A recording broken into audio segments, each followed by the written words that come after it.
প্রসিদ্ধ যে হাদিস আবু হুরায়রা রাদিয়াল্লাহু আনহু থেকে বর্ণনা, যে ইন্না লিল্লাহি তাআলা 99 ইসমান, যে আল্লাহ তাআলার 99টা নাম আছে, মান আহসাহা দাখালাল জান্নাহ, যে এই নামগুলো মুখস্থ করবে সে জান্নাতে চলে যাবে। এখন মান আহসাহার একাধিক ব্যাখ্যা আছে, মুখস্থ করা, আবার কেউ ব্যাখ্যা করেছেন এগুলোকে আমলে আনা। তো অন্তত এটাও একটা ব্যাখ্যা যে মুখস্থ রাখা। তা আমরা চেষ্টা করব এই দর্শক থেকে যে প্রতি সপ্তাহে 5টা করে নাম মুখস্থ করা। সম্ভব না? তো 10টা ক্লাসই সম্ভব। যদি 5টা করে শিখি, না 20টা ক্লাস লাগবে, তো 5টা করে যদি শিখি অল্প অল্প করে সংক্ষেপে সংক্ষেপে, তাহলে কারেন্ট চলে গেল না, লাইট নাই কোনোখানে, দেখেন তো এই যে লাইট আছে।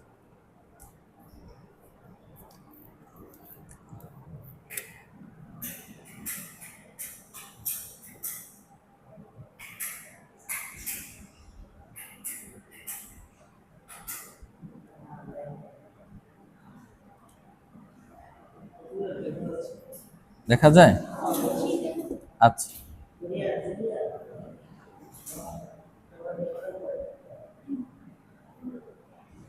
আচ্ছা, ওটার দরকার নেই, যেহেতু মূল হয়ে গেছে।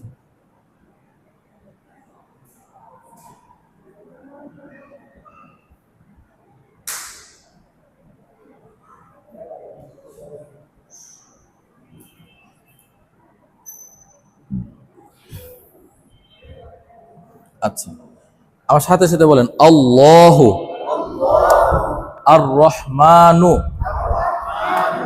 আর রহিমু আল মালিকু আল কুদ্দুসু আল কুদ্দুসু।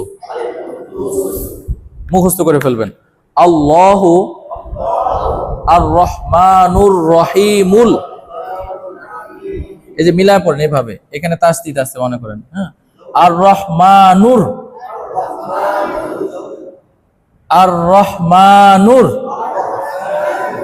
রহিমুল, এই মিম লামকে ধরতেছে। আর রহমানুর রহিমুল মালিকুল কুদ্দুস।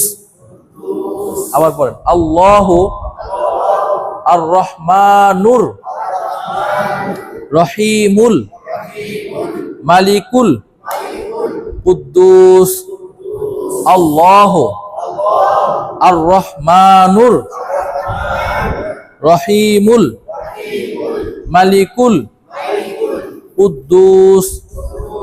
আল্লাহু আর রহমানুর রহিমুল মালিকুল কুদ্দুস। আল্লাহ মানে তো আল্লাহ, আর রহমান মানে সবচেয়ে দয়ালু, আর রহিম মানে অতিশয় দয়ালু, আল মালিক মানে তো মালিক, সবকিছুর অধিকর্তা, আল কুদ্দুস মানে পুত পবিত্র। আল কুদ্দুস অর্থ কি? পুত পবিত্র।